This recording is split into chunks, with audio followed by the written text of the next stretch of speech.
तो मूवी के स्टार्ट में हमें एक स्कूल दिखाया जाता है जहाँ कोच बच्चों को एनुअल फुटबॉल मैच के लिए ट्रेन कर रहे थे, पर बच्चों की बुरी परफॉर्मेंस को देखते हुए गुस्से से उनकी हालत खराब हो जाती है। गुस्से में वो पानी वाला बेंच ही उल्टा देते हैं। तभी इन्हें ग्राउंड से एक अजीब सा कीड़ा निकलता दिखाई देता है, जिसे वो टच करके चेक करने लगे थे। यहीं से सीन कट होकर रात में हम प्रिंसिपल को देखते हैं। वो मीटिंग से फ्री होकर घर वापस जा रही थी कि तभी कोच उनके रूम में आ जाते हैं। प्रिंसिपल गौर से उन्हें देखती है। वो कुछ अजीब सा बिहेव कर रहे थे। वो प्रिंसिपल से पेंसिल मांगते हैं। प्रिंसिपल पेंसिल दे भी देती है और इसी पेंसिल को वो अब प्रिंसिपल के हाथ में ही स्टैब कर चुके थे। अपने आप को बचाने के लिए वो अपने हाथ में पकड़ी हुई चाबियां कोच के मुंह पे मारते हुए वहाँ से निकल जाती है, पर उसकी बदकिस्मती कि सभी दरवाजे बंद थे और चाबियां वो अब अपने ऑफिस में गिराई थी जहाँ कोच थे। इसीलिए वो साइंस लैब की विंडो से भाग जाने का सोचती है, लेकिन इसमें भी वो कामयाब नहीं हो पाई क्योंकि विंडो खुलने से पहले ही वहाँ कोच आ चुके थे, जिनसे अपनी जान बचाने के लिए वो उन्हें वहाँ पे रखी एक बोतल के जरिए जख्मी कर देती है और अपने डिफेंस के लिए वहीं से कुछ सीजर्स उठाते हुए बाहर मेन एंट्रेंस की तरफ आ जाती है। बाहर उन्हें एक और टीचर मिली जिनसे वो मदद मांगती है, लेकिन इस टीचर के पास भी स्कूल से बाहर जाने के लिए चाबियां नहीं थी, इसलिए प्रिंसिपल को खुद चाबियां लेने के लिए अपने ऑफिस में जाना पड़ा। जिस टाइम वो ताला खोल के अब बाहर जाने ही वाली थी, तब दोबारा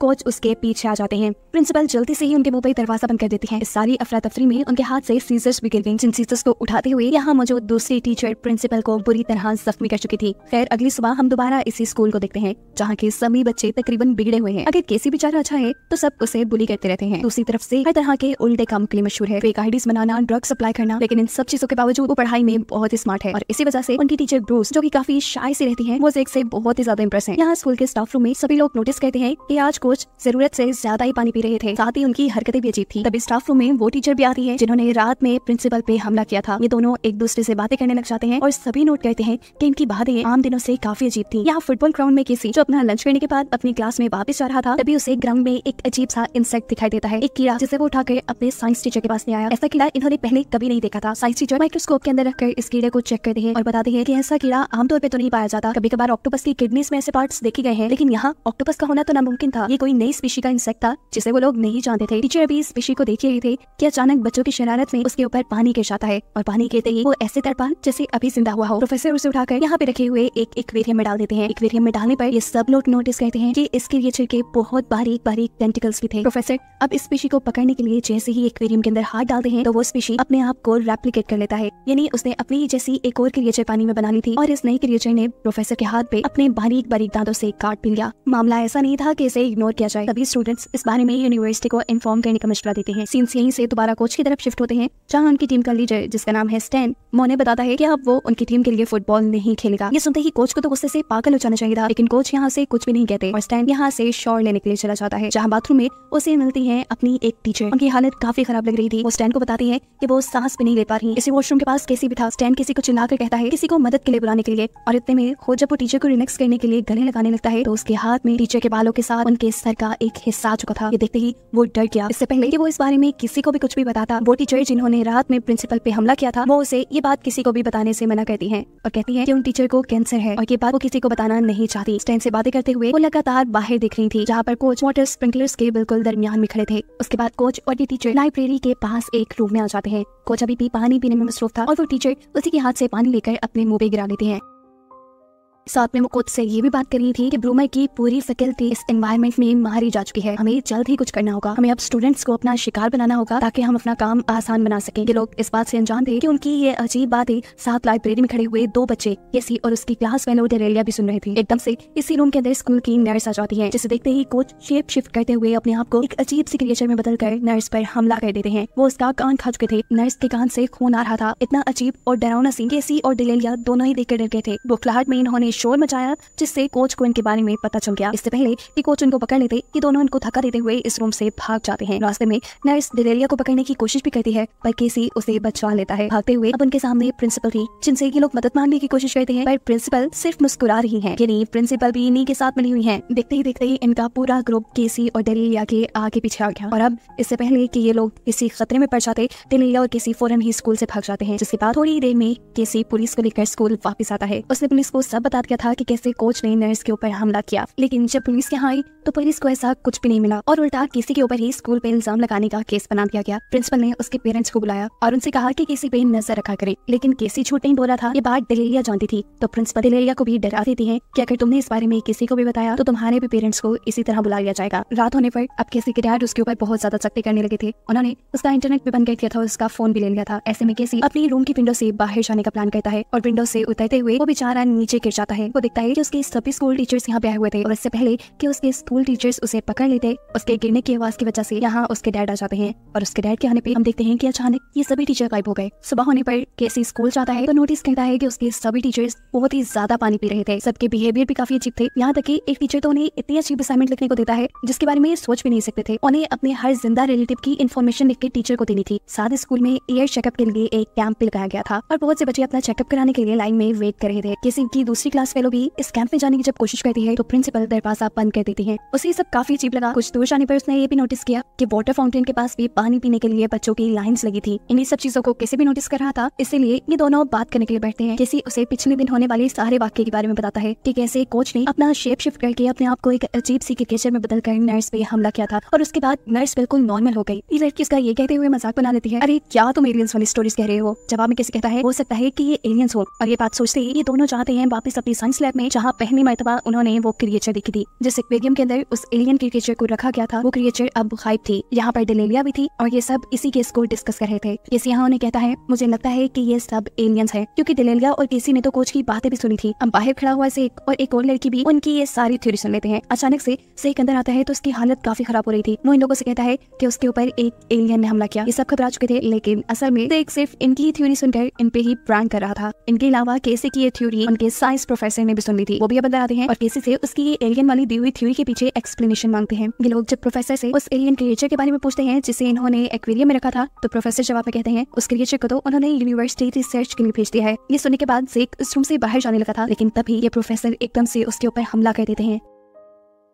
उसे बचाने के लिए केसी आगे बढ़ता है, लेकिन उसकी भी गर्दन पकड़कर प्रोफेसर उसे दूर फेंक चुके थे। ये सब लोग जान गए थे कि प्रोफेसर से अब इनकी जान को खतरा होने वाला है, इसीलिए पीछे से यहाँ पास पड़ी हुई एक तलवार उठाकर उससे प्रोफेसर के ऊपर हमला कर देता है। इस हमले में प्रोफेसर की 4 उंगलियां कट चुकी थी, लेकिन हैरानी की बात कि उसकी चारों फिंगर्स किसी इंसेक्ट की तरह चलते हुए इन लोगों के ऊपर हमला कर देती है। प्रोफेसर अब सेक के ऊपर हमला कर देते हैं और सेक देखता है कि जहाँ से उनकी उंगलियां कटी थी वहाँ से अजीब छोटे छोटे टेंटिकल्स बाहर आ रहे थे। साथ में उसके मुंह से वो छोटे छोटे कीड़े भी निकल रहे थे, जो कीड़ा पहले मर्तबा किसी इस लैब के अंदर लेके आया था। अपने आप को बचाने के लिए सेक प्रोफेसर के ऊपर टांग से हमला कर देता है। टांग मारने के साथ साथ सेक ने उसकी आंख में अपनी पेंसिल भी स्टैब कर दी थी। सेक के ऐसा करते ही प्रोफेसर की फिंगर्स, जो कि अब किसी इंसेक्ट की तरह काम कर रही थी, वो सेक के ऊपर हमला कर देती हैं। प्रोफेसर भी उठकर अब सेक को उठाकर एक्वेरियम के ऊपर फेंकते हैं। इतना जोर लगाने की वजह से वो खुद भी एक कदम पीछे होकर एक बेंच से टकरा गए थे। प्रोफेसर अब नीचे गिर चुका था। ये लोग उसके पास जाकर देखते हैं तो उसके अंदर से व्हाइट सा फ्लूइड निकला है, जिसका मतलब है कि वो मर गया है। और ये सब हुआ था सेक के उस पेन वाले हमले से, जिस पेन में उसने ड्रग्स भरी हुई थी। बिना बक्साए के ये लोग समझ गए कि ये जो भी क्रिएचर है उसे इस पाउडर ड्रग से मारा जा सकता है। यहाँ किसी प्रोफेसर के मुंह से निकली हुई उस क्रिएचर को एक जार के अंदर बंद कर लेता है। ये पूरा ग्रुप अब लैब से बाहर निकलता है और ये नोटिस करते हैं कि सभी लोग इन्हें अजीब सी नजरों से देख रहे थे। क्लास में बैठे हुए बच्चों का बिहेवियर भी काफी चेंज था, ऐसे जैसे वो तो फरिश्ते हों। ये अब ज़ेक की कार में बैठकर स्कूल से निकल जाते हैं। ज़ेक जैसे ही रेडियो ऑन करता है तो वहाँ कोई सिग्नल नहीं थे। रास्ते में इनके सामने पुलिस भी आ जाती है, लेकिन ज़ेक इनसे बचने के लिए अपना रास्ता ही बदल लेता है। ये लोग अब ज़ेक के घर जाते हैं जहाँ उसने अपनी एक पूरी लैब बनाई हुई थी। ये लोग देखते हैं कि ज़ेक के पास एक गन भी है। किसी अब उस क्रिएचर को ज़ेक को देता है जो वो लोग साइंस लैब से लेकर आए थे। ये लोग इस क्रिएचर को एक रैट के केज में रखते हैं और फिर इस क्रिएचर के ऊपर पानी डालते हैं। पानी डालते ही ये क्रिएचर ऐसे एक्टिव हुआ जैसे जिंदा हो गया हो। इसके अंदर से बहुत से टेंटिकल निकल आए, जिन टेंटिकल से उसने रैट के ऊपर हमला करके उसे अपने काबू में किया और बाद में उसके कान से उसके अंदर चला गया। यानी रैट अब उस क्रिएचर से इन्फेक्टेड हो चुका था। ज़ेक अब इसके बाद रैट को मारकर उसका डायसेक्शन करता है और देखता है कि वो क्रिएचर अभी भी रैट के अंदर ही थी। इन्होंने एक थ्योरी निकाली कि ये एलियन क्रिएचर खुद से जिंदा नहीं रहते, बल्कि ये एलियन क्रिएचर इससे दूसरे की बॉडी में जाकर उसे पूरी तरह कंट्रोल कर लेते हैं। थोड़ा और रिसर्च करने पे ज़ेक को ये बात भी पता चली कि इन्हें जिंदा रहने के लिए ज्यादा मॉइस्चर की जरूरत है, लेकिन जैसे ही इस क्रिएचर को ड्राई एनवायरनमेंट में लगा ये मर जाएगा। जिस तरह हमने प्रोफेसर को ड्रग्स दिए उसे ड्राई एनवायरनमेंट मिला और वो मर गया। यहाँ खड़ी हुई दूसरी साथी उन्हें आइडिया देती है कि अगर तो ये सभी एलियन क्रिएचर पैरासाइट है तो जरूर इनकी एक एलियन क्वीन भी होगी जिनके साथ ये सभी कनेक्टेड होंगे, और अगर हम क्वीन को ही मार दे तो सभी के सभी पैरासाइट्स खुद ब खुद मर जाएंगे। ये सब तो पता चला ही लिया था, लेकिन अब मसला ये था कि आगे इन्हें करना क्या था। ये सबको मारते कैसे, इन्हें कैसे पता चलता कि कौन इन्फेक्टेड है कौन नहीं, क्योंकि पैरासाइट तो लोगों के अंदर है। अब ये भी तो हो सकता था कि उनका अपना ग्रुप इन्फेक्टेड हो, इसलिए ज़ेक कहता है कि इन सबको उनकी ड्रग्स इनहेल करनी होगी। सबसे पहले ये काम केसी ने किया। अब अगली बारी थी ज़ेक की। ज़ेक अपनी ड्रग्स लेने से मना कर देता है। इन सबको लगा कि वो इन्फेक्टेड है, इसलिए स्टैन जो उनके ग्रुप का मेंबर था वो उसके ऊपर उसी की बंदूक टांग चुका था। ऐसे ज़ेक और ज़ेक के बाद स्टेन दोनों ही ड्रग्स कर लेते हैं। इसके बाद सारी लड़कियां भी ड्रग्स कर लेती हैं और जब बारी आती है डेलेलिया की तो वो ड्रग्स के पेन को गिरा चुकी थी और यहाँ रिवील होता है कि असल में वो भी इन्फेक्टेड हो चुकी थी। वो अपने पास पड़े स्टैंड को धक्का देकर नीचे गिरा देती है और अपनी जान बचाने के लिए यहाँ केसी से की गन उठा लेता है, लेकिन उसके अंदर इतना हौसला ही नहीं था कि वो एक गन चला देता। तभी केसी के हाथ से उसकी दूसरी क्लास फेलो गन लेकर डेलाइला के ऊपर शूट करना शुरू कर देती है, लेकिन किसी भी हमले का उस पर कोई असर नहीं था। वो यहाँ सारी लैब को डिस्ट्रॉय कर चुकी थी, जिसके बाद वो यहाँ से भागने में भी कामयाब हो जाती है। ये सभी लोग उसे मारने के लिए भागते हैं, लेकिन वो टैक्सी लेकर यहाँ से चली जाती है। ये लोग जानते थे कि डेलाइला जरूर स्कूल ही जाने वाली होगी, इसलिए ज़ेक अपने पास बची हुई सारी ड्रग्स को लेकर स्कूल की तरफ निकल आता है। स्कूल में एनुअल फुटबॉल मैच चल रहा था, इसीलिए वहाँ सब इकट्ठे थे। इन्हें मालूम था कि ये एलियंस आज ही अपने पैरासाइट्स यहाँ लोगों के अंदर फैलाएंगे और फिर सभी को आहिस्ता आहिस्ता अपने कंट्रोल में कर लेंगे। ये लोग स्कूल के जिम में इकट्ठा होते हैं। इन्हें अब किसी भी तरह क्वीन को ढूंढकर मारना था। सबको लग रहा था कि जरूर प्रिंसिपल के अंदर ही क्वीन होगी, क्योंकि उनके पास अथॉरिटी है। अभी ये लोग बातें ही कर रहे थे कि अचानक प्रिंसिपल यही जिम रूम में आ जाते हैं। पैनिक हुआ ज़ेक यहाँ उनके ऊपर वॉलीबॉल नेट फेंक देता है। ये लोग इससे इन्वेस्टिगेशन करना शुरू करते हैं कि वो इन्फेक्टेड है कि नहीं। यहाँ किसी उसे सूंघने के लिए ड्रग्स देता है, जिससे वो सूंघने से मना कर देती है और गुस्से में पीछे खड़ा हुआ ज़ेक उसे शूट कर देता है। उसके शूट करने की वजह से प्रिंसिपल के सर से खून निकलने लगा, जिसका मतलब था कि वो आम इंसान थी। और ये देखते हुए इन सबको रिग्रेट होने लगा कि इन्होंने कितनी बड़ी गलती कर दी, एक आम इंसान को मार दिया।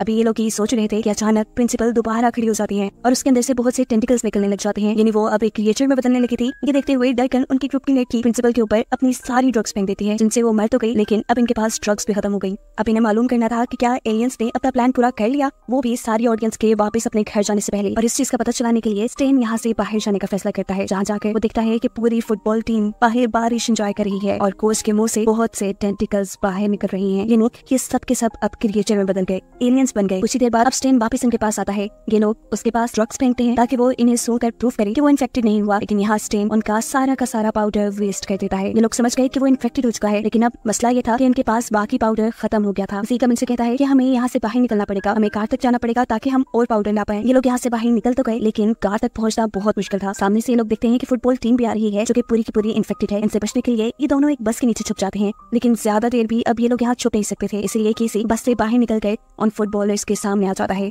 जिसे पकड़ने के लिए जब सब उसके पीछे लग जाते हैं तो ज़ेक पीछे से निकलकर अपनी गाड़ी की तरफ चला जाता है। गाड़ी में बहुत ढूंढने के बाद भी उसे अपने ड्रग्स वाले पेन नहीं मिले और इतने में ही यहाँ पर आ गई उसकी टीचर, वो जो उससे बहुत इंप्रेस थी। वो यहाँ उससे बात करने की कोशिश करती है, बात करने से ज्यादा वो उसे इन्फेक्टेड करने की कोशिश कर रही थी, क्योंकि खुद तो वो एलियन बनी गई। ज़ेक उनसे बचने के लिए अपनी कार में बैठ जाता है, लेकिन अब वो भी उसी की कार में आ चुकी है। आपको बचाने के लिए वो इस कार का एक्सीडेंट कर चुका था और इस एक्सीडेंट के दौरान उसके डैशबोर्ड से थोड़े से ड्रग्स के पेन निकल आते हैं, जिन्हें वो लेकर कार से बाहर आ जाता है। शुक्र था कि इस एक्सीडेंट में उससे ज्यादा चोट नहीं आई, लेकिन उसकी टीचर उसका तो सर ही बॉडी से अलग हो गया था। अब टीचर का सर अपनी बॉडी को ढूंढने के चक्कर में ज़ेक को छोड़ देता है। ज़ेक की जान बच जाती है, जबकि दूसरी तरफ हम देखते हैं कि केसी इन फुटबॉलर्स से अपनी जान बचाने के लिए एक बस के अंदर चढ़ गया, जहाँ पर उसका सामना हुआ डेलाइला से। इन्हें उसकी वही क्लास फेलो जो इन्फेक्टेड होकर उनके पास से भाग गई थी। सारी फुटबॉलर्स भी इस बस की विंडोज तोड़ते हुए बस के अंदर आने की कोशिश में लग जाते हैं और केसी अपना दिमाग चलाते हुए बस की रूफ हैच से निकलने में कामयाब हो जाता है। अब यहाँ जिम में दो ही लड़कियां अकेली बैठी हुई थी, जिसमें से एक लड़की अचानक अपने आप को एक बहुत बड़ी से एलियन में चेंज कर लेती है। उसे एलियन बनता देखकर दूसरी लड़की बुरी तरह डर गई और ये एलियन उन्हें बताती है कि जिस पैरासाइट क्वीन को तुम इधर उधर ढूंढ रहे थे वो मैं ही हूँ। इससे पहले क्या वो इस लड़की के ऊपर हमला कर देती, केसी यहाँ पर आ जाता है। वो अपनी फ्रेंड को लेकर यहाँ से भागता है, जबकि एलियन अपनी ताकत बढ़ाने के लिए स्विमिंग पूल में जंप कर देती है। अब अपना बड़ा सा टेंटिकल निकालते हुए उसने दूसरे साथी के ऊपर भी हमला कर दिया था, जिससे पहले कि वो उसे मार खाती। केसी पानी के अंदर जंप करता है और उस लड़की को बचाने में कामयाब हो जाता है। अब ये एलियन अपनी इंसानी शक्ल में उनके सामने आ जाती है। ज़ेक को समझ नहीं आ रहा था कि अगर ये लड़की इन्फेक्टेड थी, एक एलियन बन चुकी थी, तो वो उनका ड्रग वाला टेस्ट कैसे पास कर पाई। तब ये लड़की बताती है उसने पेन को नीचे से खोल दिया था, जिससे सारी ड्रग नीचे गिर गई और उसने ड्रग सूंघने का सिर्फ एक ड्रामा किया। ये बात सुनते ही ज़ेक अब अपने ड्रग वाले पेन से उसे मारने की कोशिश करता है, लेकिन पीछे से उसकी दूसरी पार्टनर उसका हाथ पकड़ लेती है और इन्हें मालूम होता है कि वो भी एक एलियन बन चुकी है। इससे पहले कि ये लड़की ज़ेक के ऊपर हमला कर देती, पीछे से केसी आकर ब्लैक कपड़े पहनी हुई लड़की को पीछे ले जाता है और तब पहली मर्तबा हम उसके मुंह से टेंटिकल निकलते हुए देखते हैं। केसी अब उसे एक रूम में लॉक कर चुका था, जबकि दूसरी तरफ वो क्वीन एलियन यहाँ से भाग गई थी। केसी उसे भी पकड़ने के लिए यहाँ से भागता है, लेकिन ज़ेक उसे पहले कहता है कि तुम पहले अपना ड्रग टेस्ट करवाओ, कहीं तुम भी एक एलियन तो नहीं बन गए। जल्दी में केसी उसे ड्रग सुनकर दिखाता है कि वो अभी तक इन्फेक्टेड नहीं है। उसके बाद ये दोनों अपने मिशन के लिए तैयार हो जाते हैं। इनका मिशन था उस एलियन क्वीन को मारना, जिसके शेडोज उन्हें अपने करीब ही नजर आ रहे थे। यहाँ ड्रग्स के असर में केसी की पावर्स काफी कम हो चुकी थी। ज़ेक तो यहाँ से बचाने में कामयाब हो जाता है, लेकिन अब क्वीन केसी के पास आ जाती है। उसे बचने के लिए केसी जैसे ही पीछे की तरफ जाता है तो दूसरी एलियन अपने टेंटिकल्स निकालते हुए केसी को बालों से पकड़ लेती है। अपने आप को बचाने के लिए उसे अपने आप को दर्द देते हुए छुड़वाना पड़ा, जबकि दूसरी तरफ वो एलियन क्वीन अब ज़ेक के पास पहुंच गई थी। वो ज़ेक को मारने से पहले उसे बताती है कि वो क्यों अर्थ पे आए। असल में उनका प्लेनेट तबाह हो रहा था, उन्हें एक ऐसे प्लेनेट की जरूरत थी जहाँ बहुत सा मॉइस्चर हो। अब जैसा कि हम पहले ही जानते हैं कि अर्थ में 95% पानी है, तो इन्हें अपने रहने के लिए बेहतरीन प्लेनेट लगा था। ये कहते ही वो ज़ेक के ऊपर हमला कर देती है, जिससे ज़ेक वहीं पे बेहोश हो जाता है। अब एलियन का मुंह दूसरी तरफ था। इस चीज का फायदा उठाते हुए केसी जल्दी से ज़ेक के पास जाता है और उसके हाथ में पकड़े हुए ड्रग्स की पेन अपने हाथ में लेकर छुप जाता है। वो जानता था कि अब एलियन उसके ऊपर हमला करने के लिए जरूर आएगी, इसलिए वो खुद भी एलियन क्वीन पे हमला करने के लिए तैयार था। लेकिन एलियन क्वीन इस टाइम अपने आप को एक बहुत बड़े एलियन में, एक बहुत बड़ी क्रिएचर में ट्रांसफॉर्म कर लेती है, जिस क्रिएचर के बहुत सारे टेंटिकल्स थे। इन्हीं टेंटिकल्स के जरिए वो यहाँ रखे हुए कैबल्स को उठा कर फेंक रही थी। ऐसे में किसी का बचना भी मुश्किल था। इस टाइम पे वो होशियारी दिखाता है और जल्दी से जिम से बाहर निकलकर वो लीवर दबा देता है, जिसकी मदद से जिम बंद होती थी। अब ये एलियन, जिसे बात बिल्कुल मालूम नहीं थी, वो जैसे जैसे आगे बढ़ती है इन लोहे के बने दरवाजों में फंसती रहती है। लेकिन बदकिस्मती से फिर भी किसी बच नहीं पाता और एलियन आखिरी सेकंड में आखिरी दरवाजे से निकलकर उसके ऊपर हमला कर देती है। किसी को शदीद दर्द हो रहा था, उसके मुंह से अब टेंटिकल्स निकलने लगे थे, लेकिन वो हार नहीं मानता और इस वक्त में भी अपने हाथ में पकड़ा हुआ ड्रग वाला पेन इस एलियन क्वीन की आंख में स्टैब कर देता है। ऐसा करते ही एलियन क्वीन मारी गई थी और उसके साथ ही उसके मुंह का दर्द भी खत्म हो गया, क्योंकि जो पैरासाइट एलियन क्वीन ने उसके अंदर डाले थे, एलियन क्वीन के मरते ही वो भी मर गए। अब केसी फौरन जाकर अपनी दूसरी शादी को चेक करता है। उसके अंदर मौजूद एलियन पैरासाइट भी मारा गया था, वो भी नॉर्मल हो चुका था और साथ ही साथ ज़ेक भी। यानी ज़ेक और केसी ने इतनी मेहनत के बाद ये जंग जीत ली थी। उन्होंने एलियन से ये दुनिया बचा ली थी। सीन कट होकर 1 महीने बाद का सीन दिखाया जाता है, जहाँ अब स्कूल में सब कुछ नॉर्मल है। ज़ेक और केसी को सब लोग नेशनल हीरोज की तरह मान रही है, क्योंकि उन्होंने इस दुनिया को इतनी बड़ी मुसीबत से बचा लिया है। उनके मैगजीन दिखाते हुए ये कहानी यहाँ खत्म हो जाती है।